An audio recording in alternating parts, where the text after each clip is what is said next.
Good evening, everyone. This is Financial Literacy 101 and 2. And for tonight's Cigar Talk, we'll be doing a Perdomo. Okay, it's a Nicaraguan cigar, 20th anniversary. Here's a good look at it for all you out there who want me to try this hand-rolled cigar from Nicaragua. Now, I'm going to give you some more information about it. I looked it up. I think I'm going to do more thorough cigar reviews, but not, so in-depth. But nonetheless, I'll show you exactly what I'm talking about here.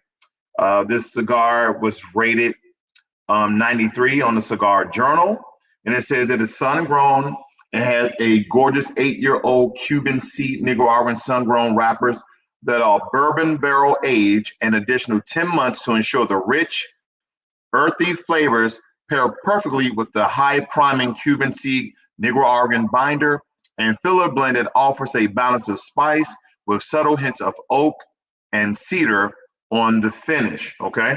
So that's what's about this cigar. I'm gonna go ahead and do a V cut on this particular one. Ladies and gentlemen, I'm using my, I love these, I can't lie to you. As you guys can tell, nice little V cut there. I just like to smell it. And see, when you're in cigar shops, don't ever just take all the cigars and put them under your nose. Only the ones you buy, you can do this. Now, some of you can just get real close and smell. And what I like to do is every time I have a cigar, before I even, start to smoke it and enjoy it, I burn the tip here, just a little bit, just to toast the end of it. I'm just toasting the end of it to smell the aroma and the flavors in the earth, okay? So before I get this lit, I am pairing this with Redemption High Rye Bourbon. That's pretty smooth. Pretty good. Again, that's Redemption High Rye Bourbon, okay? I'm not really a bourbon man. I'm more of a Scotch man, but every cigar you don't pair with Scotch, okay? Every cigar you don't pair with Scotch at all. Right now, I'm just trying to get a good burn head on here. I want to make sure that it burns evenly as I'm enjoying the cigar and we get into the discussion, okay? So tonight's Cigar Talk, we are doing a Perdomo, Nicaraguan cigar that is hand-rolled. Again, to it, a lot of other different flavors that you can compare it to.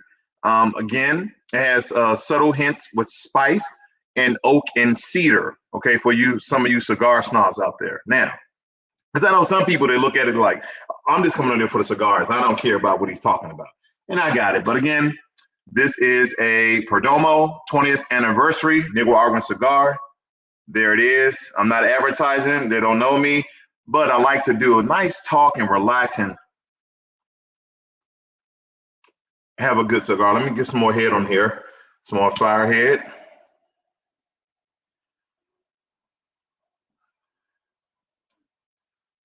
Today I'm doing a V cut. Usually I do a punch, believe it or not. Let's see. All right. So let's get into the discussion tonight. First, I want to start off pretty easy. I don't want to go too deep, too fast. I don't want to get too deep into any discussion. But I do want to talk about the 4 tiers of money. Guys, I created the 4 tiers of money. I'm still waiting for other people to use the 4 tiers of money so I can sue them. I'm kidding. Not really. But I copyrighted that term, but nonetheless, the 4 tiers of money, as we know it, is create a budget, get out of debt using certain methods like the snowball method, using like the avalanche method, and or other various get out of debt methods, okay? Then savings, usually savings have to solely do with your emergency savings, okay? Emergency savings, what I like to go with is either $10,000, anywhere from 3 to 6 months. And now with COVID-19, let me tell you, you might want to even look for a year of all your expenses inside an emergency savings fund. The only time you really should be saving is essentially you have an emergency fund and you have a vacation, you have an event, you having a function that you want to splurge on. This is what people don't do. Uneducated, unfinancially sound people, they do not, I repeat, they do not save and or allocate money for certain functions. So you're asking, we got D'Angelo Hill. He says, what is this discussion? So tonight discussion is about finances, is about religion, it's about economics, it's about stocks. So Cigar Talks, for you guys who are new, are essentially a random conversation, nice and chill, nice and relaxed. Maybe you don't have nothing to do. As I'm sitting here smoking a good cigar that you guys may want to get yourselves into, and a nice cup of bourbon that I'm pairing this with. Again, this is a Redemption High Rye Bourbon. And I usually try to talk. That was good. I usually try to talk till the cigar is gone. But at any time you guys want to come live with me, that is open, okay? And the reason why I'm in the garage, guys, I'm not smoking this inside the house, but I am building my own little studio that I'm thinking about putting a filter up there where I can actually smoke, and then we can do it from there, okay? And so with that being said, I was talking about savings. I'm moving on to investments, okay? I believe that everybody should invest not only with your 401k, not only with your IRA, but individual investments. And a lot of my friends, a lot of my associates, they do invest. So with that being said, turn off the lights and light a candle. But anyway, when I think about money, money is the hallmark. Money is the foundation of everything you do, regardless if you like it or not. Some people are like, everything is not all about money. It's not all about this. When people say that, I look at them and say, where do you live? Where do you go to shop? How do you feed yourself? How do you drive around? How do you travel? How do you take care of your children? How do you interact with your other professionals if you're in some sort of profession? These are the type of things that I ask people when they talk about it's not all about money. Unfortunately, you live in a capitalist society. You don't live in a social society where the government actually takes care of you. I mean, we're hard pressed trying to get a stimulus check. Okay, we're hard pressed trying to get a stimulus check, and some people saying it's still not all about money.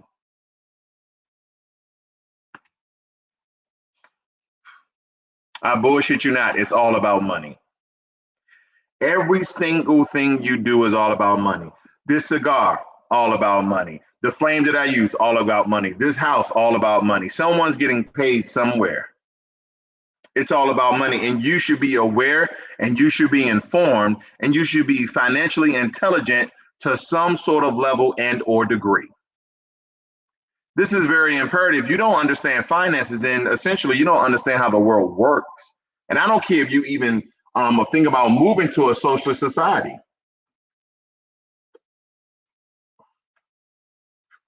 I mean, I can care less about that. So when it comes to budget, if you don't have a budget, there is no conversation. Again, if you don't have a budget, there's no conversation. When my clients call me, one of the first questions out of the regular introduction is, do you have a budget? Then a lot of them may say, yeah, I have a budget. And I say, well, okay, show me. They tell me their budget is up here. No. That's an idea. That's a thought. You are thinking through all of your bills, through all of your expenses. You're going to miss something. We're human. You need a real budget that is on a piece of paper, Excel spreadsheet, a PowerPoint, an application, an app, something.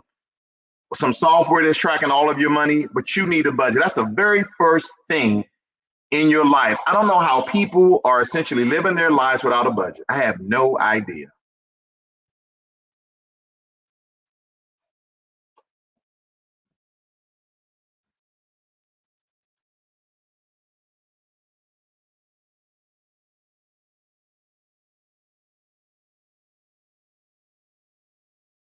I have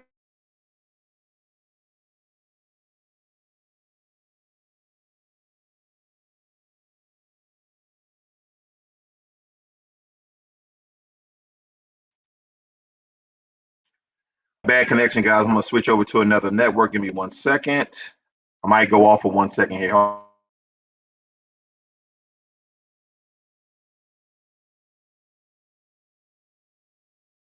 Coming back in. All right, there I go. But anyway, what's imperative is what's imperative that you must have a budget in order to run your life. Without a budget, you're just living off your debt. Essentially, you're living off your debt because you don't know how much money you have coming in. You don't know how much money you have going out.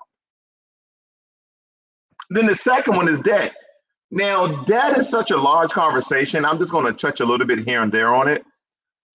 Everybody has some form of debt. I mean, if you're a hardcore follower of David Ramsey, then you probably don't have any debt. You're like, oh, I'm debt free. But essentially, most people who say or think they may be debt free, they still have a house, they still have a car. And I call those essentially exceptional debts. Like, well, most people have those, so those things are essentially accepted that most people have those particular debts. But a lot of you have 2, 3, 4, 5, 6, 7 credit cards worth of debt, personal loan debts, business loan debts. And these are horrible debts that who cares about your credit score? You can't even live your life because you're paying most of your money to pay out off your debt.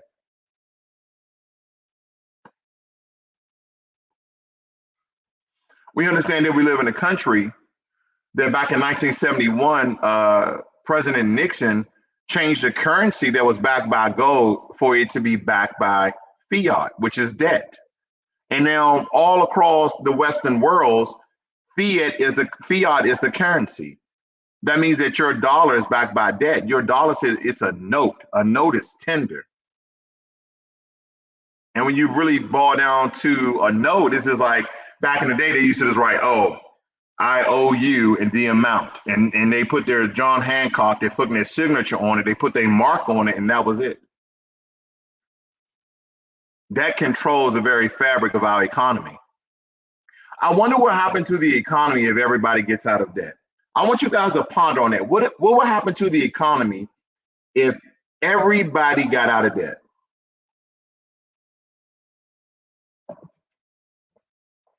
We don't know how to do that because we are essentially a country of now. We want it now. We can't save up 5, 10, 15, $20,000.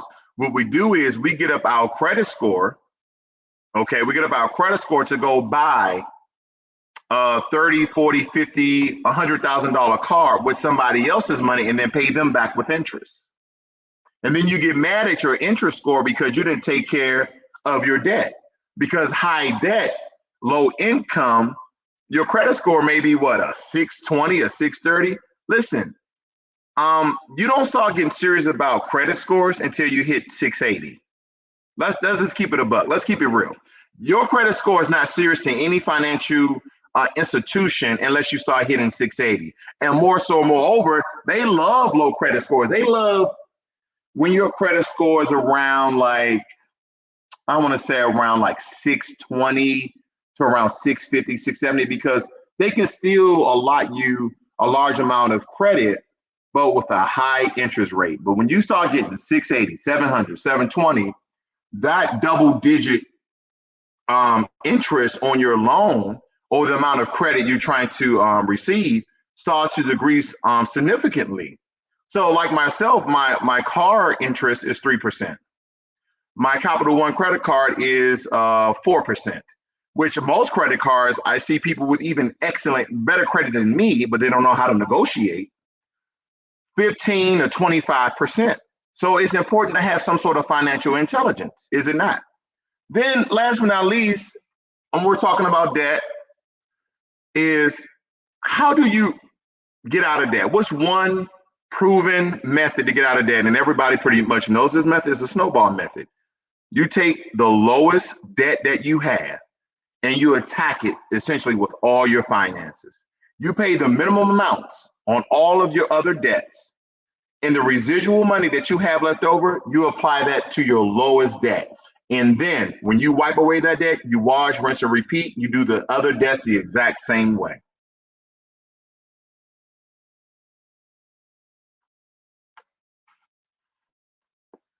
You do the other debts the exact same way.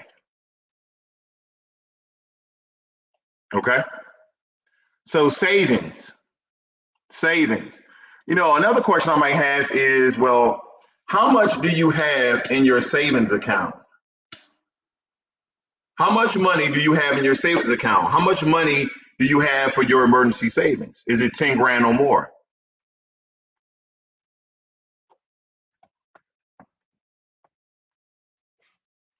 Many of Americans don't even have $5,000 in their bank account because we are the now generation.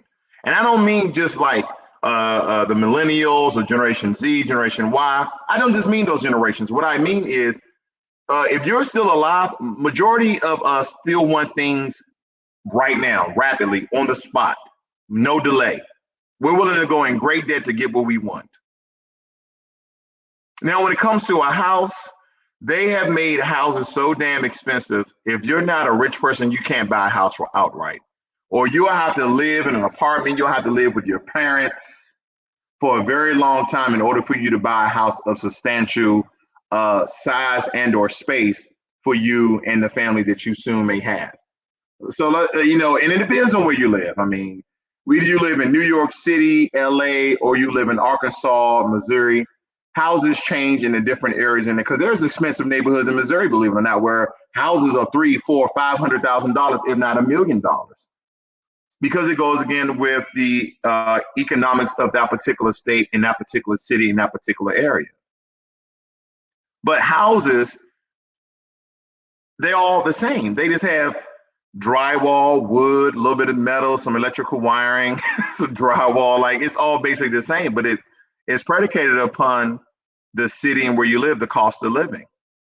But I won't get into that because it's really all a sham. I mean, essentially, most housing shouldn't cost over $250,000, if that. I mean, when you really look at how much it costs to build a house, it will blow your freaking mind.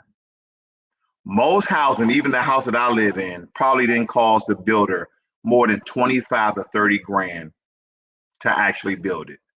Now, when you really think about it, if you started saving money from the time you graduated college and you still live with your parents, or you had a roommate and you guys saved money, you probably be able to buy out a house in about 3 to 5 years if you saved.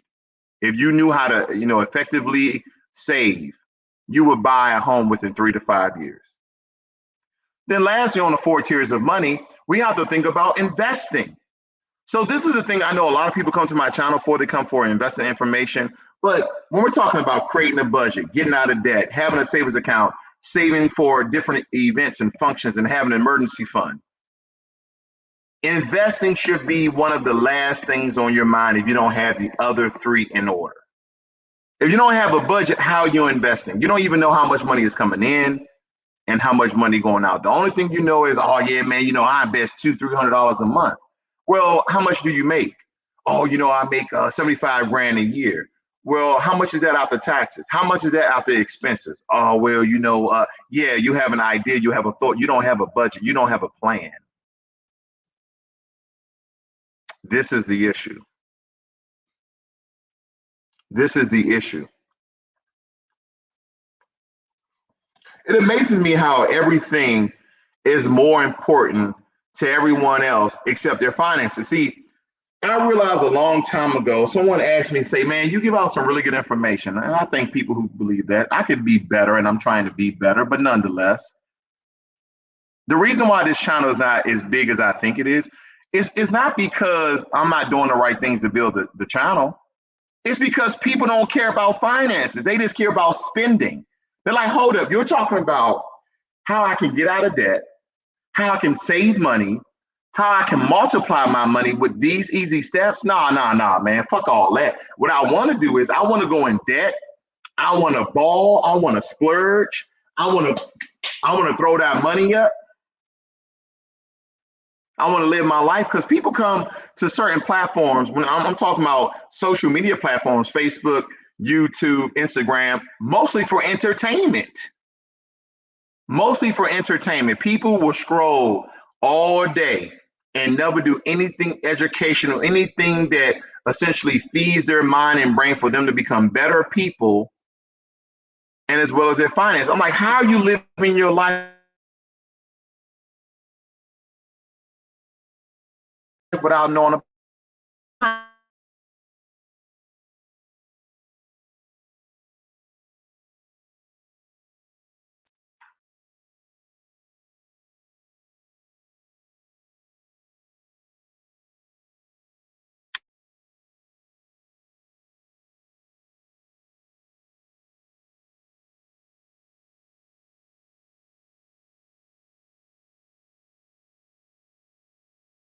again? Okay, there I am.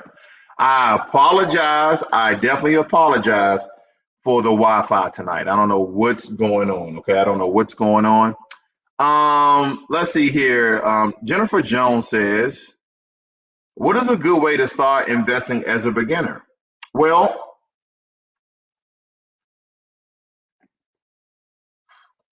what's a good way to start, Jennifer?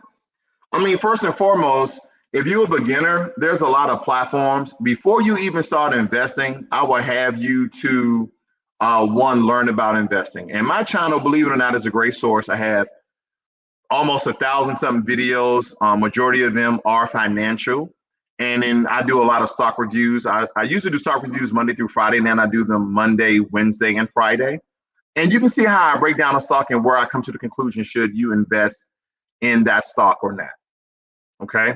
But another thing is be a well-educated investor. Be well-educated. And I don't mean that you have to be a Mensa, a genius investor. It doesn't mean any of that. It just means that you have a working knowledge of what investment is all about. And I have videos that I show people what investments is, how I go about investing. And then next, when you get that little nugget, you get that little information. Again, you don't have to have a lot of information, but you should have a walk-in knowledge of investments or what investment means. Then you need to join a particular platform, and some good platforms out there. I have I have some links of the descriptions. Excuse me. I have some links of those platforms in the description. And I know Robinhood is not so popular right now for what they did with GameStop and as well as AMC, BlackBerry, Nokia, and Ford. But Robinhood is a good source to invest because they start you off with a free stock when you open the account. Webull is another good platform, as well as M1 Finance is another one. If you want to mainly play on the safe side of investing, I would say that Stash built their platform on ETF and index funds. And basically, ETFs, okay, exchange traded funds, is essentially like a mutual fund. It's a basket of stocks in the same industry.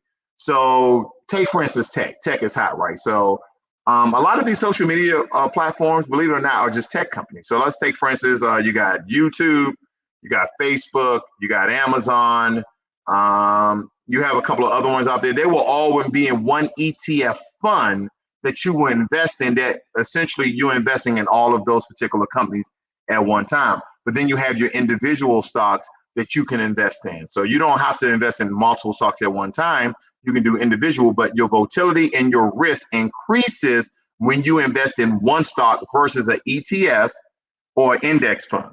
See, I don't never ever advise people to invest in mutual funds because of all the hidden fees. Okay, because mutual funds, more times than not, they are actively managed funds versus ETFs and index funds. They are passively managed. What that means is simply is when you get a broker and he's building you a mutual fund, he's actively always exchanging stocks in and out of the fund. Every time he takes a stock out and put another stock in that may be performing well, you are incurring taxes, okay, but you're gonna have to pay at the end of the year, usually with a 1099 DIV tax form. Whereas though if you with ETFs, okay, ETFs and index funds, they pick solid stocks that they hold for 5, 10, 15, 20 years where you're not paying a lot of taxes on. Hopefully that answered your question, Jennifer. So when we talk about investments and we're talking about, as I was getting into individual stocks, ETFs, and options, a lot of people say, well, you know, Ross, when and where do I essentially start to sell off my stocks?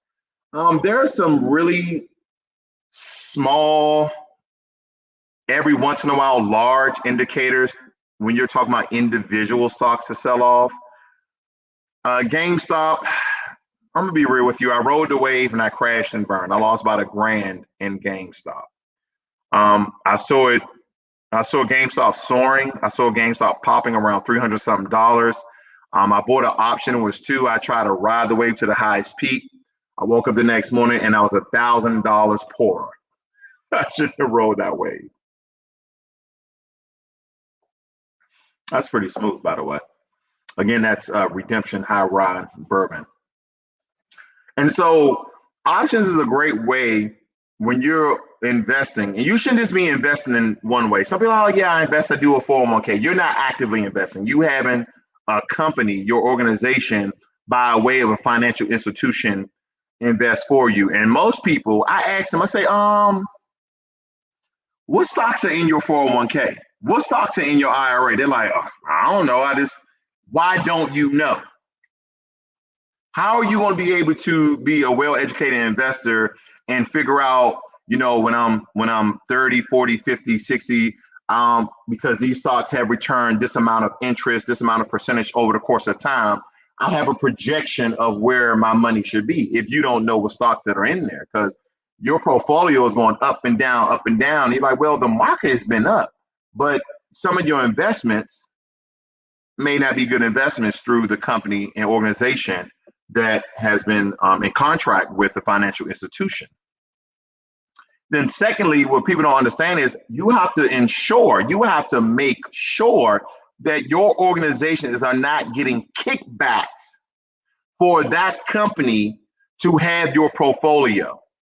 This is just for educational purposes. This is just for an example. Take, for instance, you work for Amazon, and Fidelity goes over to Amazon and say, hey, listen, for every person you can get to start a 401k, we're going to give you 1% to 2% back of their return, because no money is coming out of Fidelity's pocket. Okay. Again, this is for an example for educational purposes. But that's what some of these financial institutes do. This is what they do. Like, I'm going to give you 1% to 2% kickback if you continue to bring people over to us when people do their 401ks. This happens all the time. So you need to know what's in your 401k and your IRA. Before a lot of you who are building portfolios of different stocks, listen, Warren Buffett said it the best. The transfer of wealth is from the patient to the impatient. So a lot of you're looking at your portfolios every day. You're like, oh, I need to sell. No, don't sell unless it's GameStop or AMC. Now I can pop up my my portfolio. I'm doing absolutely horrible, ladies and gentlemen. Well, as we talk here, let me see if I can pop this up, because I am doing such a horrible job right now. I usually brag about my portfolio, but today there's no bragging manner. I'm down $1,600 when it comes to Tesla. I bought an option for $7,000. Okay. The market has been really rocky ever since those Wall Street bets guys really try to squeeze the nuts of those Wall Street investors. It's been really tough for the market for me. I don't know how everybody else is performing, but it's been rough for me. I don't know about everyone else. Okay. Let's see here. All right. So I'm gonna look at my portfolio really quickly. If everybody can see with me, with my portfolio. Let me see if I can blow this up some. As we're looking at my portfolio here, we're looking to the right. You see these options here that I'm highlighting? Tesla. Now this option, I have a lot of time to bounce back. This option doesn't expire till March 5th. And I have an option, okay, that I'm down $1,600. So I'm just gonna click on it very quickly to show you the amount of money that I have in this option. And as you can tell right here, the cost of this option for me, let me see if I can, let me see here. There we go. All right, I have it cost me 7,000, but my market value, because it went down, is 5,400. And when we come up here, we can see the current price of the stock is $853, but my call is 852 and a half. But because of the way of the Greeks, and I need to break down Greeks to you guys one day, the Greeks are essentially telling me that, you know, unless at a certain time, at a certain, not a certain, excuse me, not a certain time, but a certain date, if I don't get over the threshold of like $865, I may be breaking even, if not making any profit. Okay. And the Greeks are down here. Okay. So essentially, we have to be very cognizant of how we're understanding finances and how we're understanding options, individual stocks, ETFs, index funds, etc.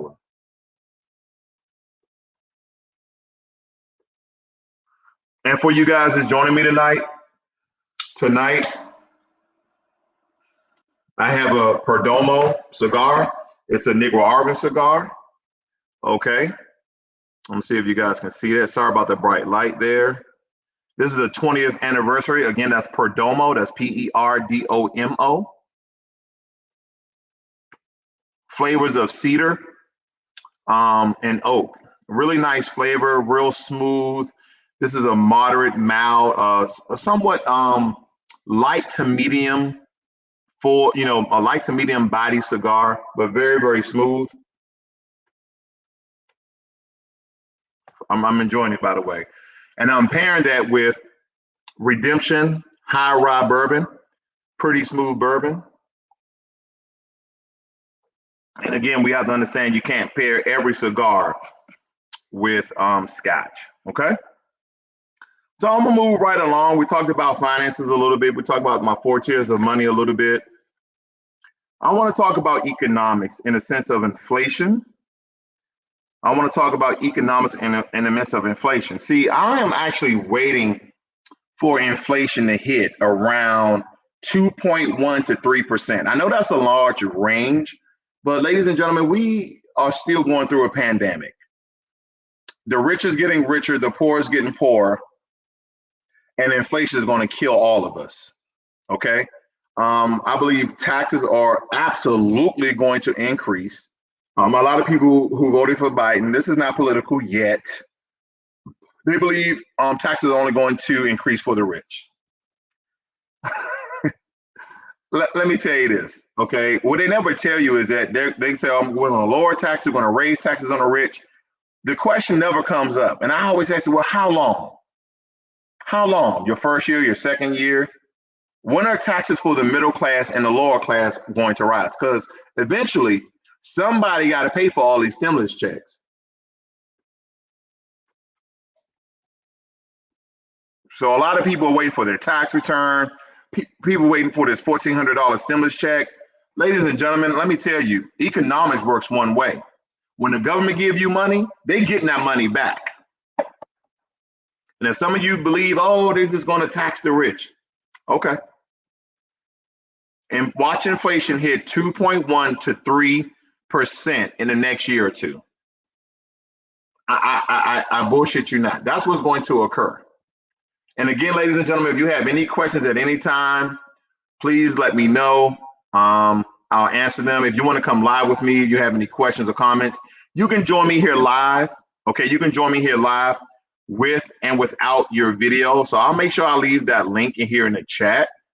Okay, link here in the chat. I'll put that right here. I'll post that. Okay. Let me read some of your comments. Looks like we got a troll. We got a troll in the chat room by the name of D'Angelo Hill talking about you should be paying it with Blue Label or Maker's Mark. Well, I'm not. I'm using Redemption, okay, which is a smooth bourbon, by the way. And if you got Blue Label money, go ahead and donate to this channel to support this channel. And guess what? Next time, if you donate the amount of money for a Blue Label, brother, I will have it for you. But if not, then shut the frick up. No, I'm kidding. I'm not done. But inflation is going to hurt a lot of us in the coming years, believe it or not, unless some sort of extraordinary legislation comes out that rocks the very fabrics of economics, which I doubt. Okay, economics works in one way. But another part of economics, have you noticed that the housing market is doing extremely well? Okay, case in point, this is a very layman example. My next door neighbors, okay, my very, very next door neighbor, not down the street, not across the street, next door. They bought their house 5 years ago. They bought their house for $350,000. 2 weeks ago, they sold that house right next door to, for $471,000. 350 5 years ago turned them a profit of 111 grand. And I don't know how much money essentially they had left on it, but I can tell you that's what at least they walked away with. They of course they walked away with more than that because they was paying on it for 5 years. So let's just throw out an arbitrary number. They walked away with 150 grand. And that's just one small example, but there's real estate agents, there are real estate investors essentially just buying up neighborhoods. A buddy of mine, he is buying houses left and right because the market is so hot. Like for me, I just bought this house roughly a year ago, and I'm looking at the amount of equity and or what I can sell it for. And I've had some custom upgrades inside the home. I bought this home for 390. The people I bought this house for, they had it for 5 years, 4.5, 5 years. They only got, because they sold at the wrong time. And I don't know if they was privy of certain real estate information. The market wasn't hot when I bought this house last year because I bought it in the midst of the pandemic. I closed on this house in June. The market was not hot in June. The market started to really get hot in August, believe it or not. So if they would have waited 2 months, I probably would have to pay them $425,000. But they sold it because they had to get out the house, whatever personal reasons they had. But they bought the house for 370. I bought the house for 390. And when you factor in the real estate costs and title fees and this, that, and the other, how much money do they really make out? I mean, I give them the benefit of the doubt. They made 20 grand because they did pay on the house for 4.5 years. So I just want you guys to really think about that. You got to be watching the market. And when people are telling you left and right, real estate investors and real estate agents and real estate brokers are saying, hey, the market is hot. That means your house can go for top dollar and more than the asking price. So you have to watch out for real estate trends. And still, the market is still steaming hot. They're talking about that the market is going to be in a record time gap of another year. They're talking about, hey, late this year, the market is still going to be as hot, if not hotter. That means that buyers are going to get screwed and sellers are going to make away. Sellers are going to make away like a fat rat. But here's the thing. Every seller is a buyer and every buyer is a seller. That makes sense. Think about it. If you go out and sell your home, you're back in the market to buy another home. Now, a lot of these people, because I live in North Texas, okay, I live in the McKinney area, and I live on the most northern part of McKinney. These people are taking their earnings, they're taking their profits, and they're moving even north. They're either, they're going past Melissa, they're going past Denison, if you're familiar with Texas. They're going all the way north because they're going to get more bang for their buck. Essentially, they're going to get more land for their dollar. It's going to be a little more expensive, but it's still cheaper than living in the Plano, Frisco, Allen, McKinney area. These areas have become very, very expensive. But if you want to live the life you want to live, and a lot of people want more room, they want to build barn houses and all these other, things I'm not privy of, but they're taking their profit and they're moving. So this may be a good time for you to either sell your home and or move north of your state where land may be cheaper, or south, in order to save money and make a profit. Okay. So at any time, guys, you can ask me questions about anything financial, politics, anything. If you want to join me here live, I put that link in the description. You can join with and without your video. I'll be here until my cigar is gone, and I got a lot of cigars. So please help me out and join.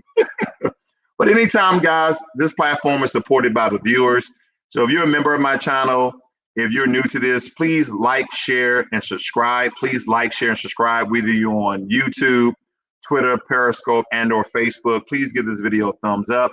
That draws people into the conversation. Again, this is Cigar Talk. I'm talking over a Perdomo Nicaraguan cigar that has flavors of spice and oak. And Cigar Talks are random conversation about pertinent things in our society, whether it be finances, religion, politics, etc. Okay. And I think it's important that sometimes, we're so wrapped up in media. We're so wrapped up in our own lives. Sometimes it's just good. That's why I like doing this. Like, I don't have no obligations of a particular topic. I'm just randomly talking about conversation. Some people hate it. Some people like it. What are we talking about? I mean, you're just ranting. You're just rumbling.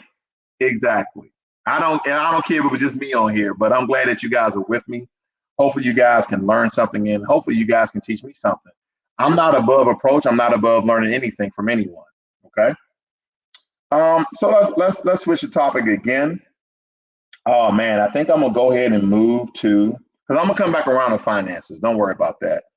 But I think I'm gonna move to religion. Yeah, usually I get a lot of input during these religious conversations.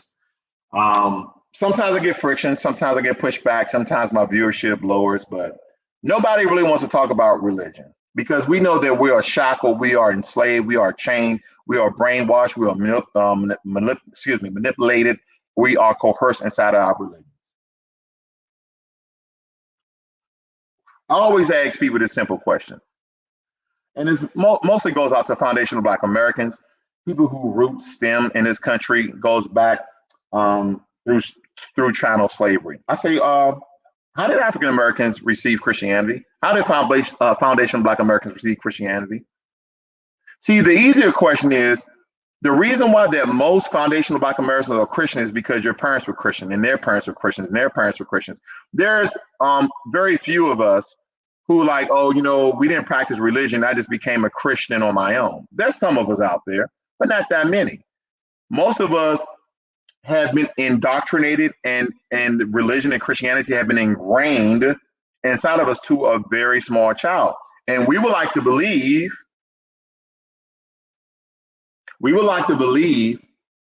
that this is the one true religion. And I'm not saying it isn't. I'm just saying, follow the roots, follow the chains.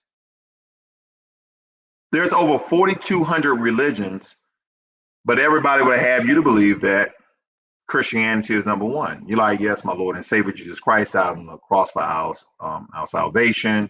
Yes, I believe in the Holy Trinity, the Son, the Father, and the Holy Spirit. Some of you guys can rap off and preach off and speak off certain Bible chapters and verses.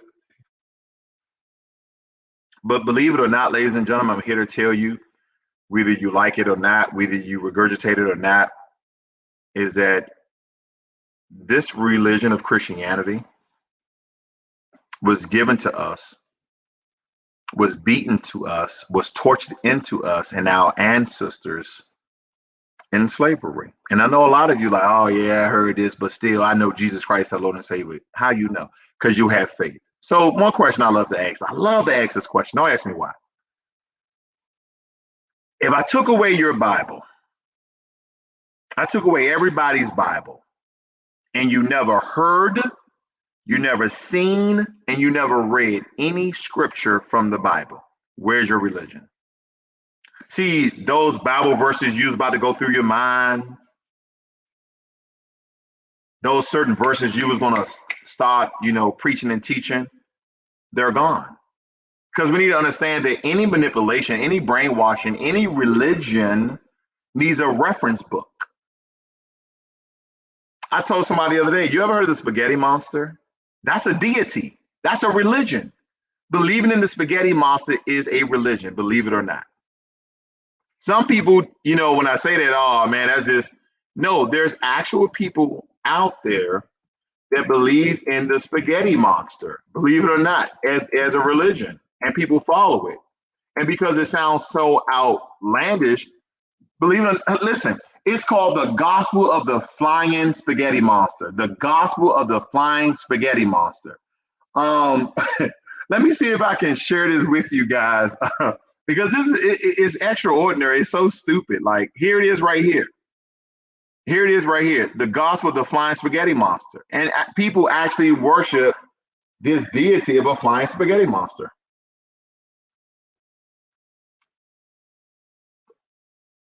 And some of you are just thinking this is ridiculous.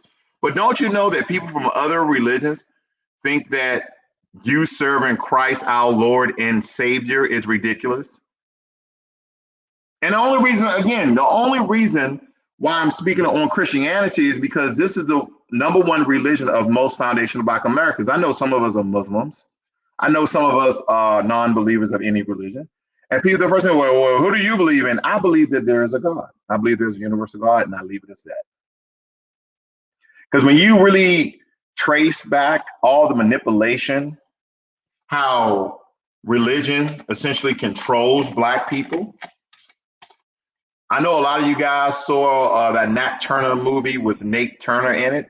That Nat Turner movie with Nate, I think his name is Nate Turner, that he played in. The only scripture that the slave masters wanted him to read, or in slavery they wanted those preachers to read, is slaves, be obedient to your masters. But if you look at the 9th verse of that scripture, it tells the masters to just be as obedient to the slave as a slave is to the master, and not to treat their slave harshly. A lot of times people are like, again, this is random. What does the term slave come from? Believe it or not, it comes from the Slav people, S-L-A-V, the Slav people out of Russia. See, a while back, Germans captured ethnic group out of Russia called the Slav people. And because they enslaved them or they captured them, somehow this metamorphosized, is transformed into slave, and then slavery as an action verb. Okay. So the reason why I go hard sometimes on Christianity is because I ask people, at any time, was there any form of Christianity, not religion, Christianity in Africa? No. We had other religions, we had other gods, we had other beliefs, we have other traditions and cultures.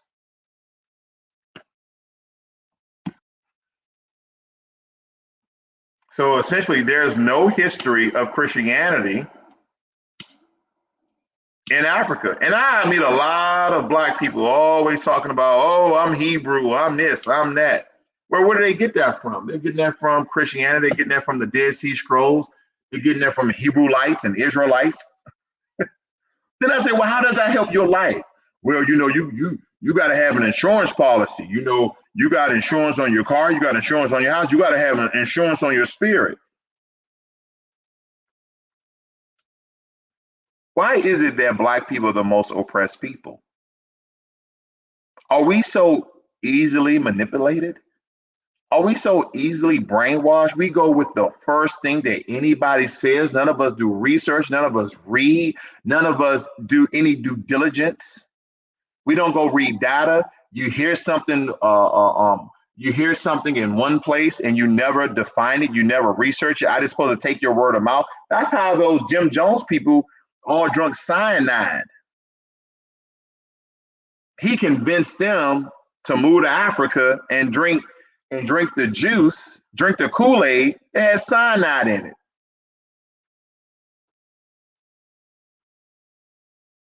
Because we believe everything we see and everything we hear without doing our own research. This is why mass media controls us.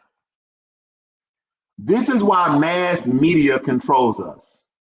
Because they know that Black people in a large portion will not read, will not research.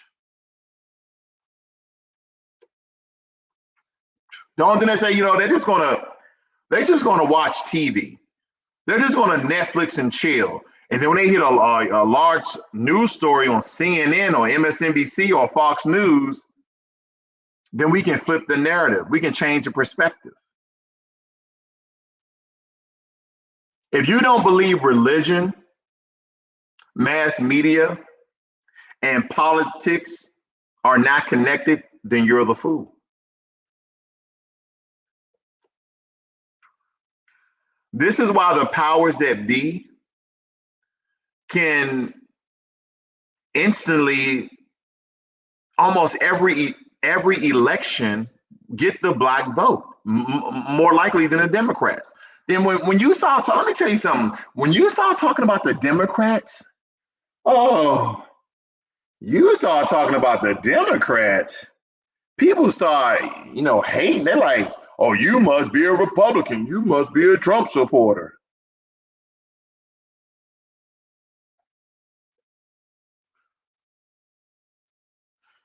Are there any smart people among you? Are there any intelligent people among you? Just because someone talks about one thing, it does not automatically mean the other. The reason why you see a lot of people nowadays go hard on Democrats when it comes to black people is because Republicans do not talk to us. Republicans do not pander at the same intensity and the same rate that Democrats do. You don't see Republicans coming out and Chuck Taylor's talking about I went to an HBCU, and you don't see people on the Republican side say, oh, I carry hot sauce in my pocketbook. You don't see those things from the Republicans. They're like, hey, listen, we're going to cut taxes for the rich, which is going to stop the trickle down effect, is going to create jobs. We're going to do some tax deductions. They're all about that business. They're all about that money. But see, Democrats, they pander to poor people. And a lot of poor people are people that look like me, melanated Nubian people who are descendants of Africa. This is what they do. So that's why I go hard on Democrats. And now, as I'm segueing into politics, for all you bootlick, boule, butt kissing, buck dancing, bull cracker ass Democrats that voted for Joe Biden on the fact that you thought he was going to do something for foundational Black Americans, guess what? In his first day of being in the Oval Office, he did nothing for us. As me and other people of the Black media were talking. People like the Black Authority, aka Jason Black, Tariq Nasheed, Dr. Boyce Watkins, TD Hip Hop Media, to name a few. Professor Black Truth. They've been trying to preach and teach this stuff for the past decade, that Democrats continually benign neglect and don't give you anything for your vote, but we're out there putting our booties to the poll. Y'all saw that bull crap? Bring your booties to the poll. They got a bunch of fat strippers to pander to Black people, mostly Black men, so they wouldn't vote for Trump again. I didn't vote for him the first time, vote for him, say I haven't voted for it. Yeah, I'm not doing it.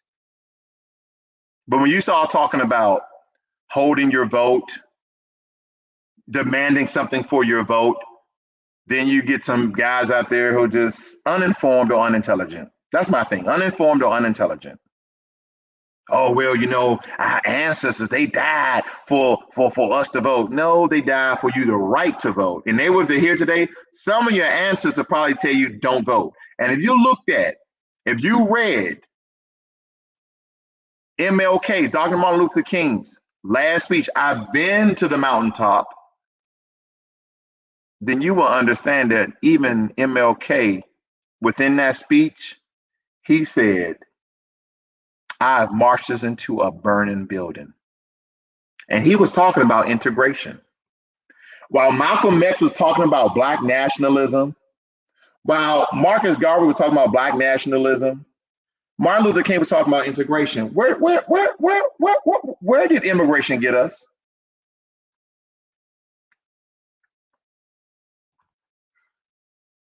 The only thing integration has gotten Black people is interracial sex. We are a people divided amongst ourselves. A people divided is already conquered. and we don't wake up soon, we're going to be the fourth minority in this country. And as Dr. Claude Anderson said, when we were, before the Hispanics were the second most populated ethnic minority, we didn't get nothing when we was the second minority group. If we move down to third, or we're already third, and we move down to fourth, what do you think we're going to get then?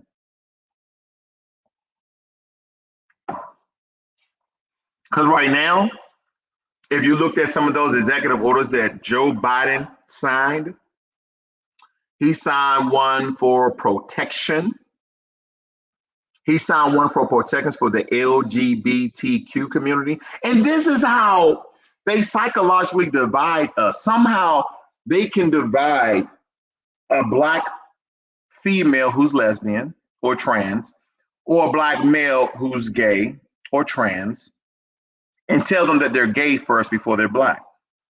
So you should vote for me on the terms of your sexuality, not your race. Now, again, I can't help if you're unintelligent, but spoiler alert, you were Black before you were gay.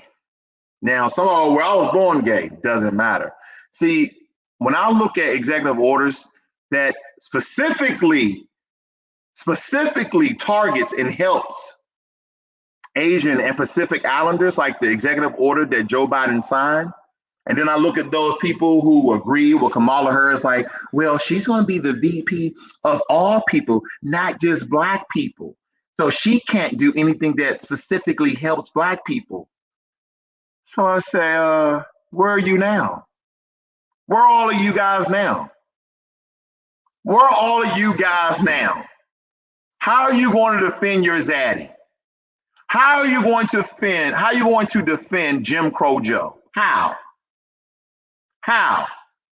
He has undermined Black people. What he did was he had Kamala Harris to come out here and pander to Black people. She used her Black side, not her foundational Black American side. We understand that her roots are in the Caribbean with her father with Jamaica, and the other side is Asian. See, I don't go back and forth about, oh, she's not Black. Oh, yes, she is. Her father was Jamaican and she went to HBCU, and I don't care about all of that. The question is this: what are they going to do specifically for Black people, the same way they do for Jews, the same way they do for Muslims, the same thing they do for Catholics, the same do they do for Asians? When are they going to do something specifically for us? But no, they're going to bring over 11 million immigrants, mainly from the Caribbean and Africa and Asia. And guess what?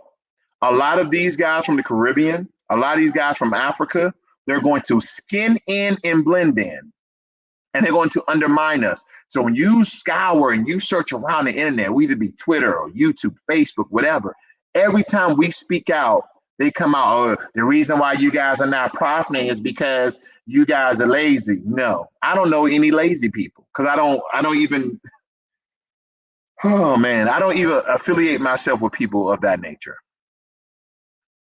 There's lazy people in every culture. There's lazy people in every ethnic. There's lazy people in every country.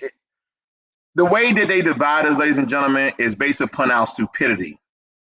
Because we all are walking around with blinders on. You're like, the only thing the reason why I'm voting for Joe Biden, because he's going to bring back Obamacare, and Obamacare helped who?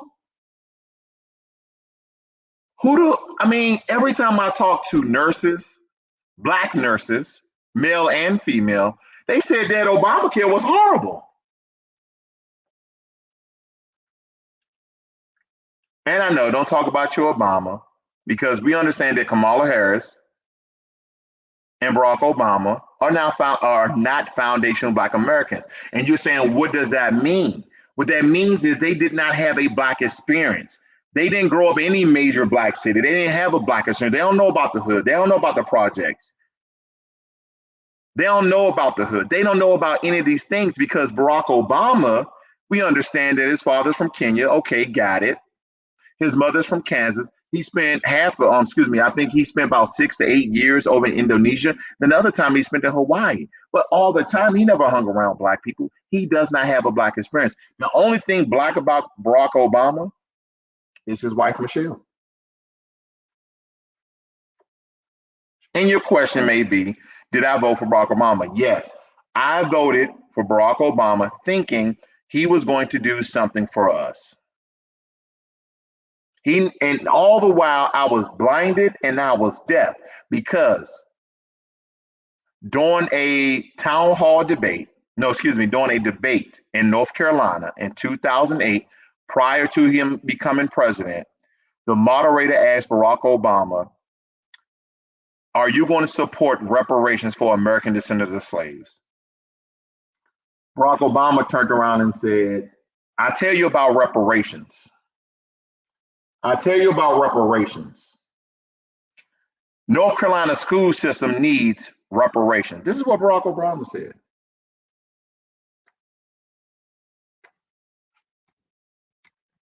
This is what Barack Obama said about reparations. So if you notice, Barack Obama never supported reparations, never. Kamala Harris never supports reparations, never. Joe Biden, every time somebody asks him about reparations, he skips the subject.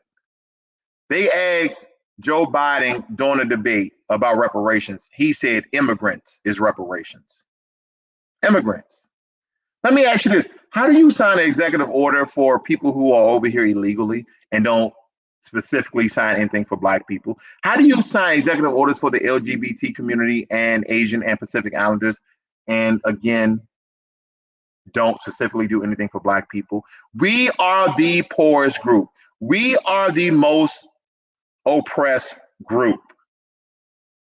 See, we had multiple Black Wall Streets, and I've said this time and time again. Every time that we pulled ourselves up from our bootstraps, what did the American government do? Not the white supremacists. I mean, of course, they're white supremacists in the government, but I'm talking about on the ground, like all of these little interracial fightings that you find in neighborhoods that whites and Blacks are fighting. No, not that. What they did was every booming Black business district, they built a highway right through it every single time. And it dismantled that Black business district every single time. They did a form of redlining.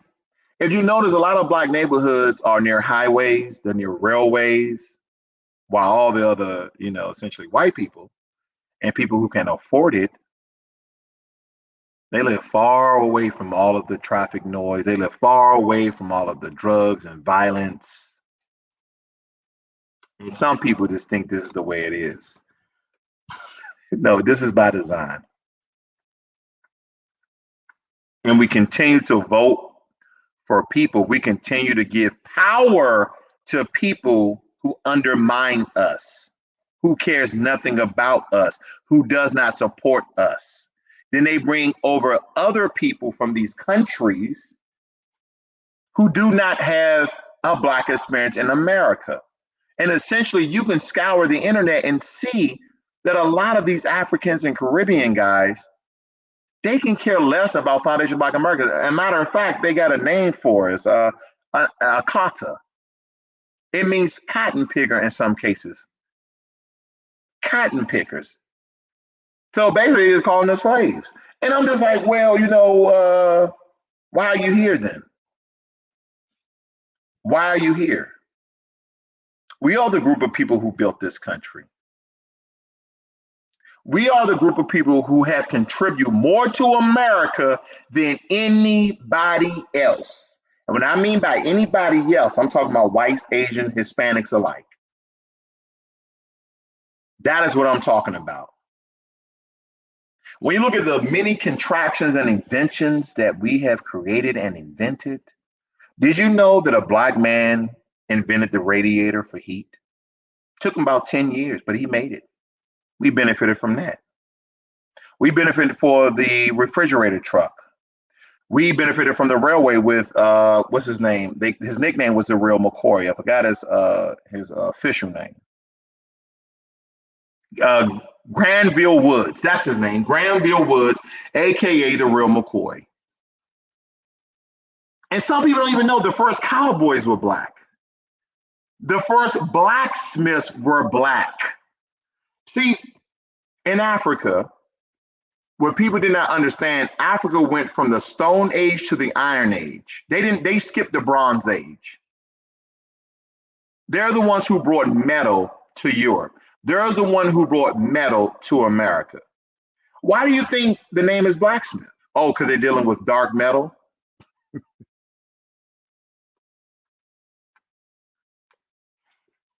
Most metals are metallic. Most metals are a light silver, a light shade of gray. They call them blacksmiths because they were black. We're the first world explorers.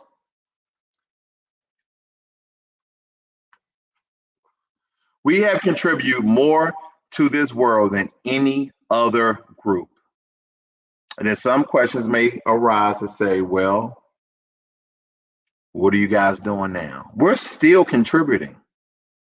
But the problem is when I'll keep it. When you have so much red tape, when you are living in a system of white supremacy and oppression, it's really kind of hard. It's like having the fastest car in the road, but it's stuck in the mud. Picture that. You have the fastest car on the road. They say, hey, the only thing you need to do is get inside the race. They're like, well, I have the fastest car, but it's stuck in the mud and I don't have any wheels.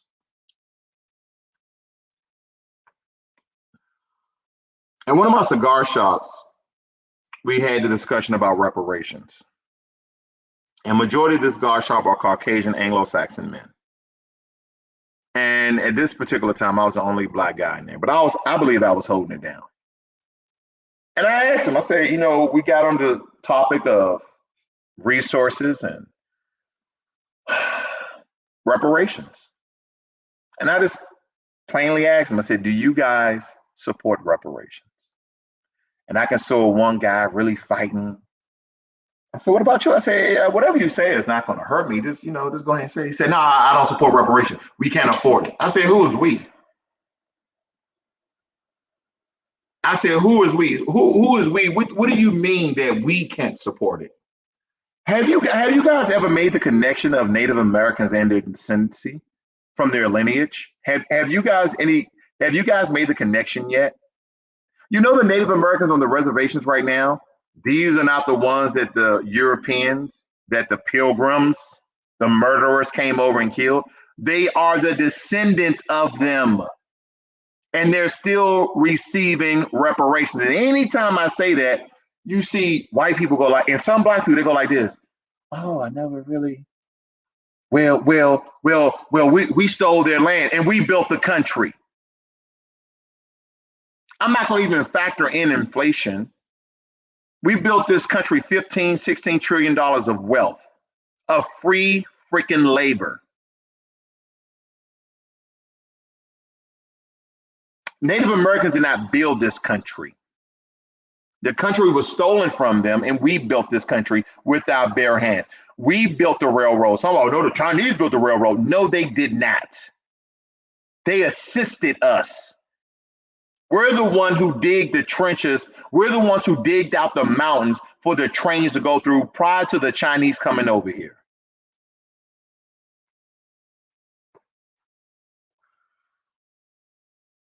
And that's what people do not understand their history. Your history allows you to understand the great people that you originate from. And stop having everybody else tell you about your own history. Go and do your own damn research and learn about your great, powerful people.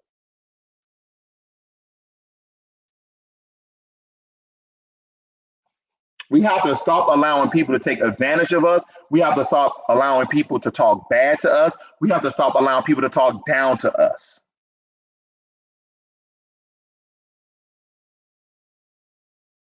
This continues to be our problem. They continue to talk about Black people. Oh, yeah, Black people are the most oppressed group. Yeah, Black people are the most marginalized group. Okay, but I see you giving resources to Asians. I see you giving opportunity to Hispanics. I see you getting resources to Jewish, and they're to the second richest group now. Because essentially Asians, when the last time you seen a broke Asian in America? I haven't seen one yet. Some of the richest Asians, they live in Washington. They live in Seattle.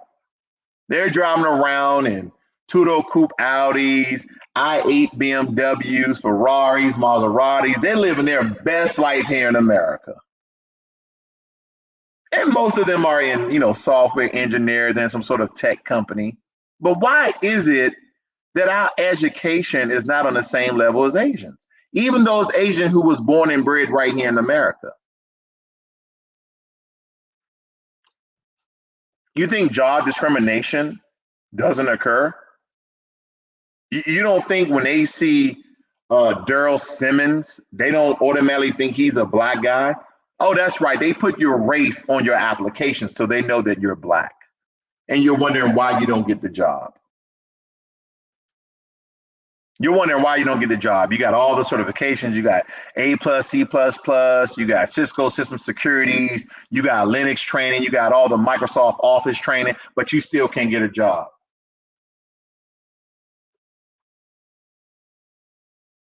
There's a lot of African American aviation engineers who get out of the military and still can't get a job with all the experience. They worked on all the F jets. Still can't get a job. Difficult to get a job. And in a lot of these fields and a lot of these companies, there's one of us. We'll be happy we see another brother. Then we'll be even happy if that brother knows who he is. Because some of us believe when we get in these jobs with white people that we must assimilate. We must assimilate. We must act, talk, and walk like them in order to survive. How do I know this? Because I've been that person. I've done what I had to do in order to survive. But I realized that I can still be who I am, but I just have to tone it down. But that what kind of made me essentially branch off and start my own business. But hopefully nobody don't see this one, but I got an offer from Capital One. I'm thinking about essentially taking it. I think it's going to pay me a little bit more money, but I tell you, I say that with some regrets because I have to enter into a world what I already know what they expect from me, or what they think that what I'm going to do and what I'm not going to do.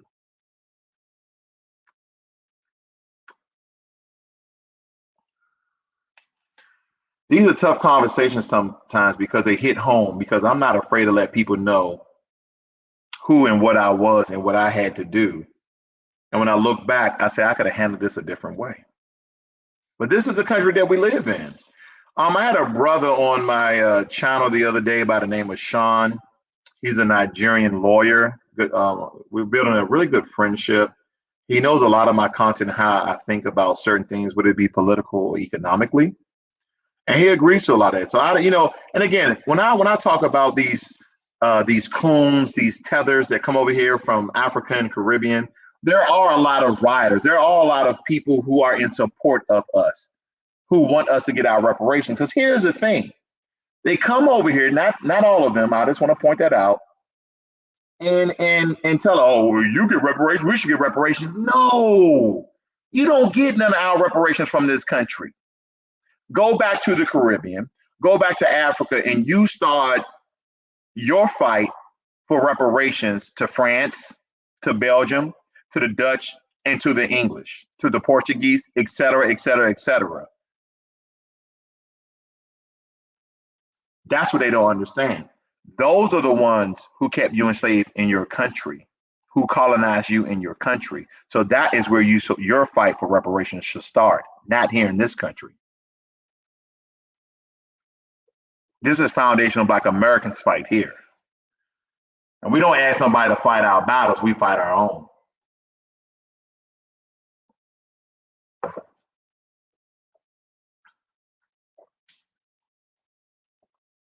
We fight our own battles here in America. But we are a race. We are an ethnic group, Foundation of Black Americans. We are our own ethnic group. Yeah, our descendancy derives from Africa. We understand how we look, but our culture and our traditions are different, and our experiences are different from those on the African continent. But as I told anybody, I'm still thinking about going. I'm still, me and my fiance, we're thinking about in the next 5 to 8 years here. We have a plan that we're planning on moving to Africa for a year. We just want to try it out. Now we understand that some tethers, some other people from other countries, they come over here to flee their own country because they couldn't make a way. But I look at it like this. Am I fleeing America because of white supremacy and white oppression? No.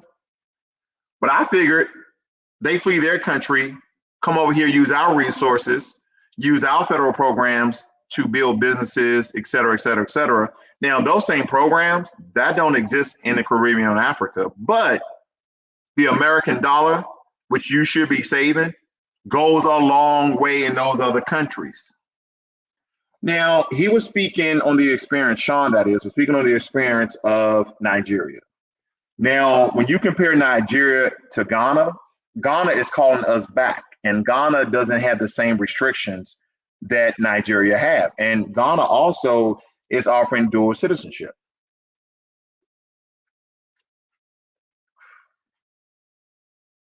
A lot of people believe there is a race war going on, or a race war is about to happen. Listen, we've been in a race war since we landed here back in 1526. Okay. Let's see here. Zaj King says, you smoking a Cuban? No, this is a Perdomo. This is a Nicaraguan cigar. It's a medium body. Okay, it's a medium body. Has flavors of oak and spice. Pretty mild, pretty medium full body. Nice. And I'm pairing this cigar with Redemption. Okay, bourbon. Redemption bourbon. Okay. But ladies and gentlemen, and here's another thing that I would like to get on. What is going on with the division and fight between black male and black women? Who started this fight? Who started this fight? And that's why I tell you religion and politics and social economics and relationships, the division of our race between our own selves.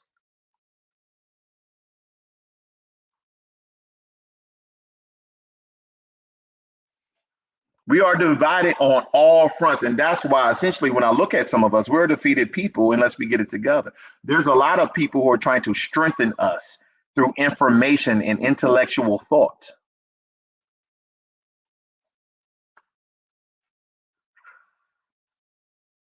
I love my black women. And black men, for the longest time, have sold themselves out for interracial sex. I'm not saying every guy, every black guy who's dating a non-Afro-descended person is selling themselves out for interracial sex. I'm not saying that, but a lot of us have. Now it's getting to a point where our women are now desiring white men. And I asked our sisters, like, oh, why you want a white man? You know, it's not that I got my black woman.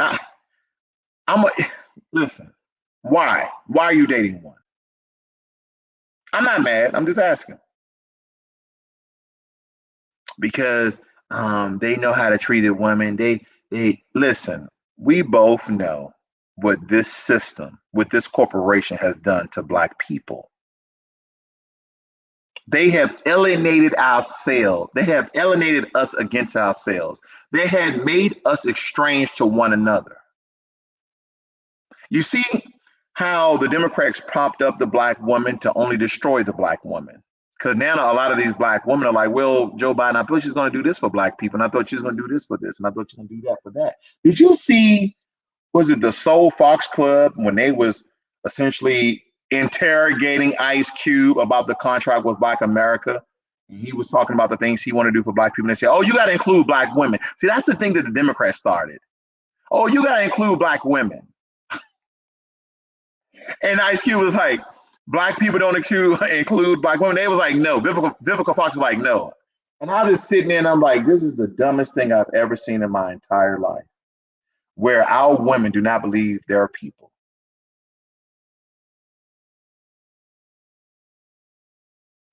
Eighty 80% of black men marry black women. And women, you outnumber us. Women outnumber men in the world. But here's the thing. Why is it that a lot of our black women are dating white men? Because they've taken black men from the home. They strung us out on crack. They have locked us up for no crime and or petty crimes.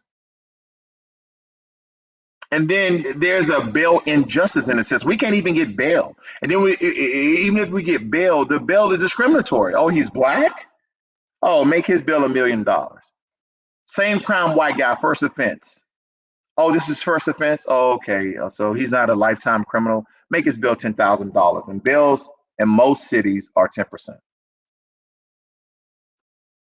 10% of a 10,000 is 1,000. Anybody can come up with that. But $1,000,000, come on. 100 grand? Nah.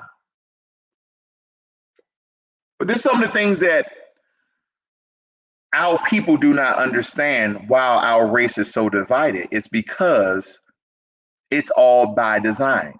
Even in slavery, if you go back and read, the slave master, when they became for breeding, they used to even have sons having sex with their mother, sometimes blindfolded, sometimes not blindfolded. To essentially, in the whole term buck breaking a buck, what they used to do if a slave was acting out and they wanted to, essentially demean that slave, did you know that they would have a white guy to sleep, or excuse me, a white guy to rape a black male in front of all the other male slaves and or female slaves? Don't you know that scared the shit out of them? Because in Africa, there was no history of homophobia. There was no history of homosexuality. Now I'm hearing all these reports, I'm hearing all these statistics that blacks essentially are the gayest group.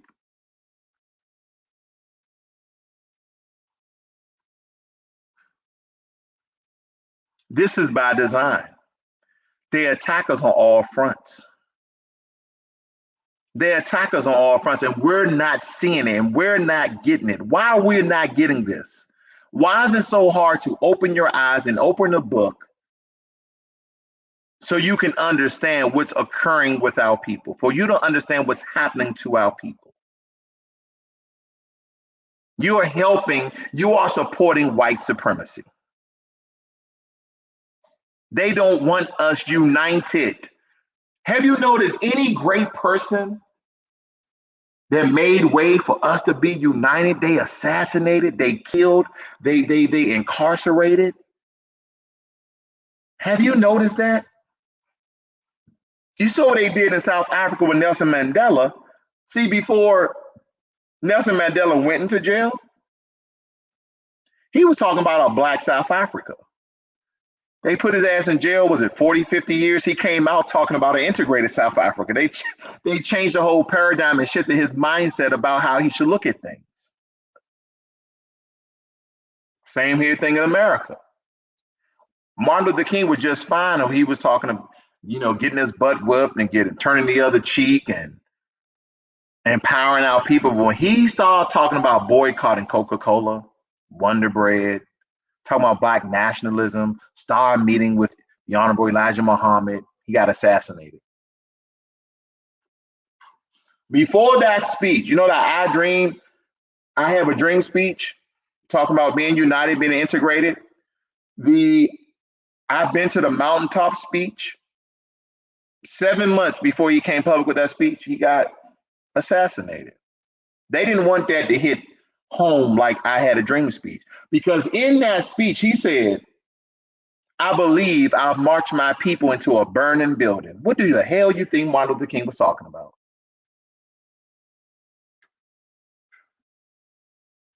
He was talking about integration, because when he understood back in the 30s, 40s, and 50s that we had black families, we had black business districts, we had black Wall Streets, not just one, we have multiple.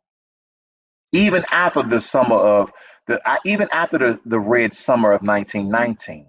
Look up the Red Summer of 1919. Read all you can about that, and you will understand there was more than one black Wall Street. There was more than one black business district.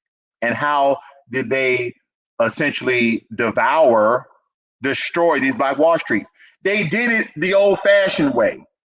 White supremacists got their guns, got their gas, went into the black business districts and black housing projects and black neighborhoods, and burnt up their houses and shot and killed all the black people in all the major cities in America, and even in my hometown, Washington, D.C.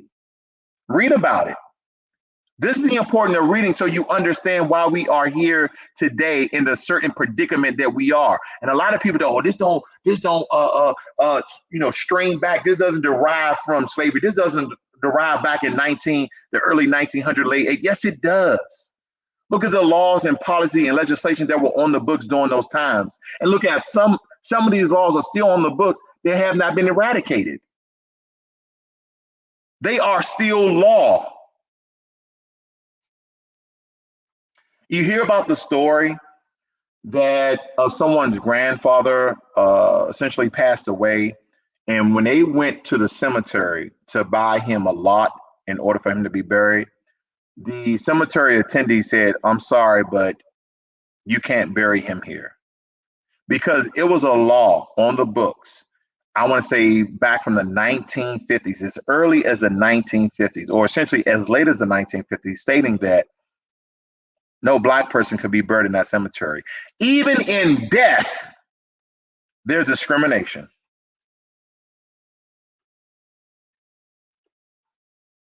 Even in death. Education. Because that stems back to the amount of qualified foundational black Americans that we have for a lot of these jobs in education. We were not, some people believe that, just having slavery, that we wasn't allowed to read and write. No, Jim Crow reinforced that. You could not read and write. You could not go to white school. Did you know about, as far as smoking a cigar or cigarettes? We could not smoke in public like white people, because essentially if they saw us smoking, psychologically they believe, they think they're free, or they think they have the same rights as a white person. So there was a law stating that black people could not smoke in public. They had other silly laws in certain towns and cities and states that you can walk on the same side of the street as a white person. And you don't believe remnants and residue has been passed down in some of the mindsets of the descendants of these Europeans? But see, you would have those Negropeans,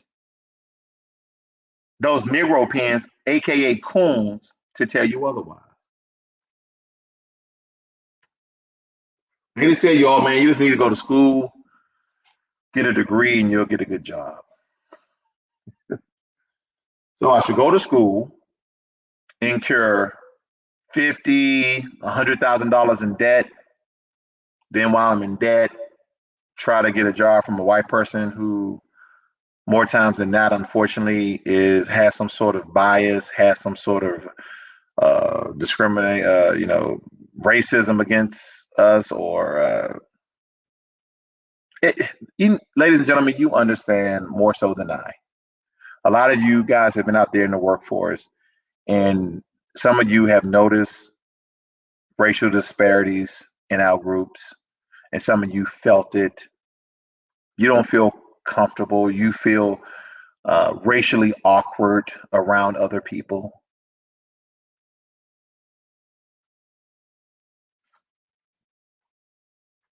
I thought I was going to be able to finish this on camera, but I'm going to enjoy the rest of this off camera. And thank you, Jermaine Anderson. Thank you.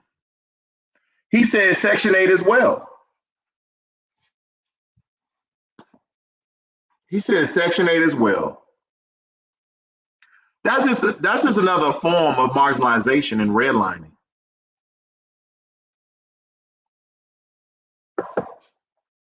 welfare. So I remember one white guy told me a while back, he said, "Oh man, that guy's getting reparations." I said, "Well, how we getting reparations? That got welfare."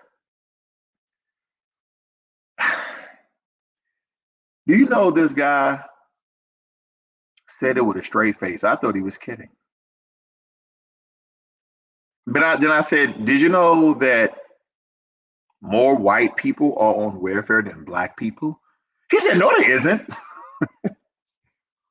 I said, "Hey man, you probably need to go do some research." And that's the one thing people hate. Research, research. You mean to tell me I gotta go Google search and read in order to understand? Yes. Everything is not on TikTok. Everything is not on a short video on YouTube. Everything is not on Facebook. One of the problems with social media is that everybody got a voice and every voice shouldn't be heard. And somebody probably saying that about me right now, but at least I'm speaking the truth as I know it. I love my people. I know that we can do better, but essentially we have to know ourselves before we go forward. Not only do we need to know ourselves, but we need to know what the hell is going on today. We need to understand how the civil rights movement in many aspects have crippled us today. We have to understand how the civil rights movement, when you really think about it, and let's just take, for example, the March on Washington. What came out of the March on Washington? Don't get me wrong. I love the contribution that Dr. Martin Luther King had, and he woke up in that last part of his life. But nonetheless, what did the March on Washington actually achieve? Let's see here. Alan West says, "I've been trying to get plenty of friends to get into Bitcoin, but okay. He's talking about money. I get it, brother. I get it. I get it. Right now, we're talking about racial disparities and injustice about people."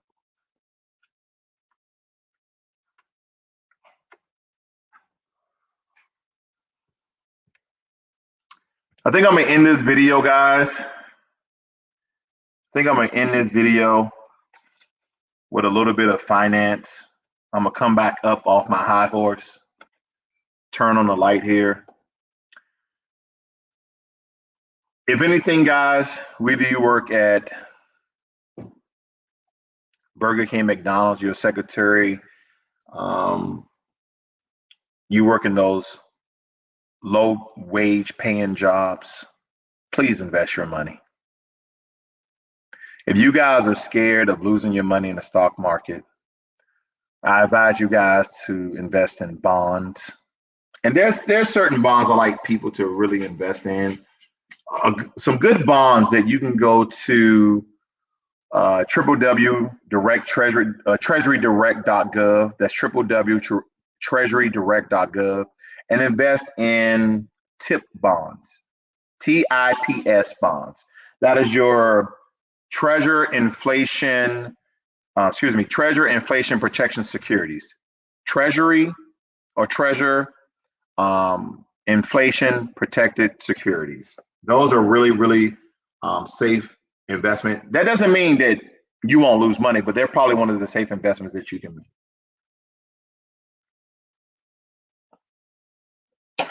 Investments is one of the quick ways that you can essentially earn the money you want, but not at the same rate that you may want it. That's why I teach investment. That's why I'm in finance. I love teaching people essentially how to go about investing their money, how to go about saving their money, how to get out of debt. Teach them the importance of having an emergency fund. Teach them the importance of having funds for vacation, events, and functions, and putting their children in certain programs and certain extracurricular activities for them to achieve and excel. It's important that we do this. And one of the it's been hot for the past decade, but is now just coming around to the Black community, is software. Teach your kids programming. Put them in like right now, our son, he goes to a course called iCode, and he's coming up on the end of learning Python. They do a coding belt system right now. I believe he's a yellow belt. I don't know if it goes all the way to black belt, but this is the system that they're using. Once we get it out of program, we put him into martial arts. He's in basketball, football. We're trying to enrich him other than just sports. Martial arts, programming. We don't know what's next, but we continue to enrich him because we never know what he may want to become or what he wants to do. But he'll have a history, he'll have a background.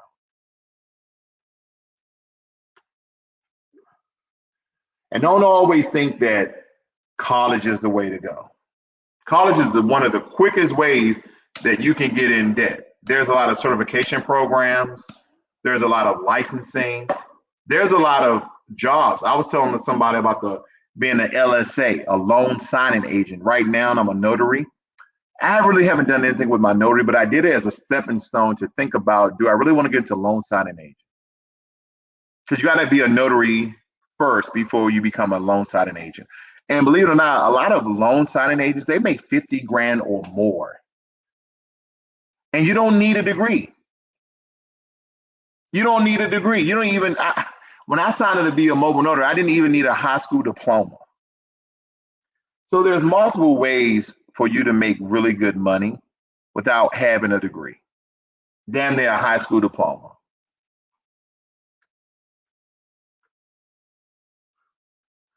And another disparity in the Black community is prior to the turn of the decade, there used to be a lot of Black businesses that have went away.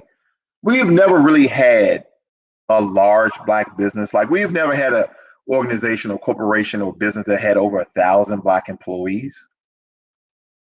Not in modern day times. The most that we have are small Black businesses. We don't even have a medium-sized business. I'm trying to remember a time or even today that we have a Black-owned business that majority employs Black people and they at least have 500 employees. Because when we start talking about large Black businesses, we're talking about 1,000 employees, talking about medium-sized Black-owned business, we're talking about 500 employees. But we have a lot of small Black businesses.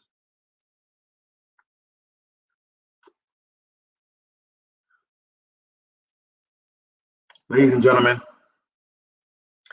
hopefully you learned something tonight. Again, if you like this video, please give it a thumbs up, like, share, and if you're not a subscriber, I encourage you to subscribe to this channel.